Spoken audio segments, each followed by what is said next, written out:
Our M&T Bank Stadium here at home of the Baltimore Ravens. It is MEAC Football Media Day here. And of course, we're in Baltimore and super excited because I'm going to tell you what. See, I'm a Washingtonian, grew up, as most people knew, big Redskins fan, Commanders, whatever you want to call them. And this gentleman played, I believe it was 3 seasons for the Washington. You know what you want to call it, man. Don't say whatever you want to call it. You know it's all good though. We're gonna keep it professional. Yes. Yeah. We don't want Coach. We don't want to get. We don't want no trouble. You don't want no Trump responses. Trump say, man, you better take that name and all.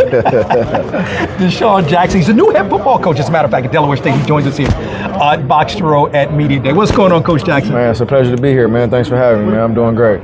Good, very good. You know what I want to start with? I think it's so exciting when that announcement was made that Delaware State and Norfolk State were going to play at Lincoln Financial Stadium in Philadelphia. 2 former Philadelphia Eagles legends 100%. coming together for HBCU football. How did that come about, and what does that mean to you? A lot of work. It came about a lot of work behind the scenes, but you know, it's something I had put together. I kind of got the ball rolling on that, got it started, and reached out just to our guys over at Philadelphia, man, and just told them, man, it would make so much sense for us to have that game at Lincoln Financial. But for me, man, it's just really setting a standard, setting the bar high.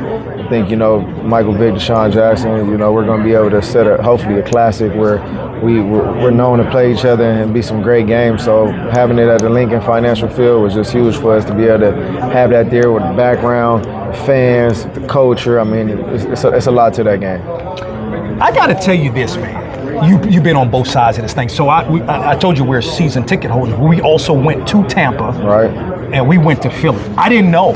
Like, we wore our Commander stuff in Philly. Yeah. Oh, it's one of the worst experiences. Yeah. Those fans are vicious. No one did prepare you for that? This is the thing. Growing up, right, we used to go up sometime. My father would say we're not wearing any Redskin stuff at the time. Now I understand. See, when you're young, so you don't really understand. You hear, but you ain't really Dad, you tripping. Yeah, no, I would say this, man. Being on both sides of the fence, playing for Philly, going to Washington. I mean, and my experience in Washington, I just would say, man, Philadelphia, it goes down my books, man. It's like those fans. I mean, they travel wherever they go, and especially don't let it be a Philly game. It's crazy, man. But they're just very on their sleeve, and when you're doing good, they praising you, and when you're doing bad, you're gonna know about it as well too. So that's something about being able to play for the Eagles, man. You got to understand that. I would use a different word than passionate. I would use the word vicious, but that's neither here nor there. That's fine. Hey, yeah, you know what I'm saying? Sure. That's the word I would use. Delaware State. What made this the right job for you? Honestly, man, it kind of fell in my lap. It wasn't like I was really looking for it. The opportunity came to me. I was actually coaching high school, and at the time, I was just like, you know what, man, I'm enjoying high school. So it wasn't really like nothing I really wanted to take on. But sitting back and kind of going through the process, I'm like, you know what, man, like, I can't pass up this opportunity, you know what I'm saying? But now being in this position for 6-7 months, it's been a dream come true. Been having a lot of fun, man, and I'm falling in love with the process, man. I'm falling in love with the grind. My players are falling in love with it. So, we understand the doubters or the projections, but at the end of the day, that's only because of the past 2 years and their record and what they've been. They haven't seen the 2025 Delaware State Hornets yet. Things are so much different than when you played at Cal, as from a student athlete perspective, right? Like, would you have enjoyed more? I'm assuming, because you got NIL dollars, playing more in today's college football, on the field, and then from a business and a financial perspective. Yeah, great question. I think this NIL space, man, is very intriguing. It's interesting as well too.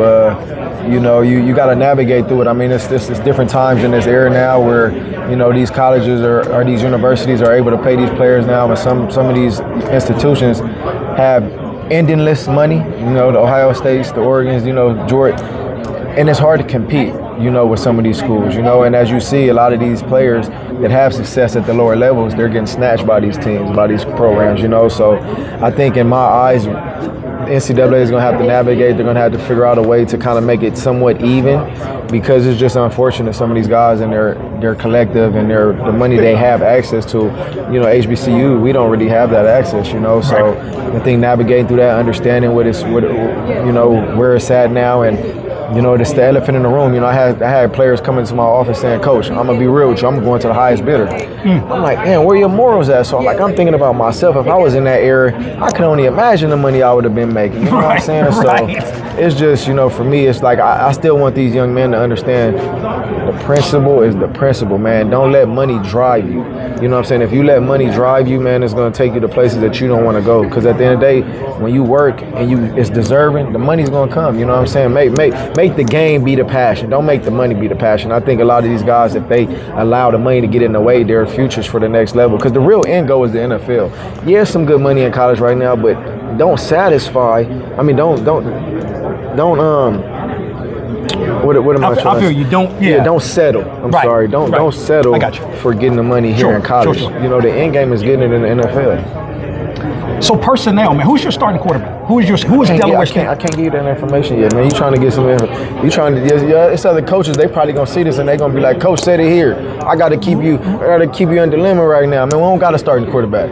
Who are some of the names? Because I give you some names. So, okay, yeah, thank you. We got Caden Bennett. Right. We got Mikael Davis. We have Anthony Arno. We have a guy by the name of Christian Banks, and we got Jaden Saray. So we got like 4 or 5 guys. Okay. We got 4 or 5 guys, and you know, sitting on deck waiting. Okay. I don't know who's gonna be the starter. Okay, no problem. Last look, they're asking us to wrap it up. Sure. Defensively, just give us some names of some of the guys you think are gonna be good for you defensively. Oh, defensively, man, we got Brian Bates, we got Christian Garrett. We got Favors, Wayne Favors. We got Nashawn Biggs. We got DeSean Jackson. Man, Jadarius Perkins. Man, we got Coy. We got Quincy Rob. We got Quentin Johns. We got some guys now. Okay, we got some ballers. I know that. All right, appreciate you, Coach. All right, well, thank you. Thank you, Coach Jackson.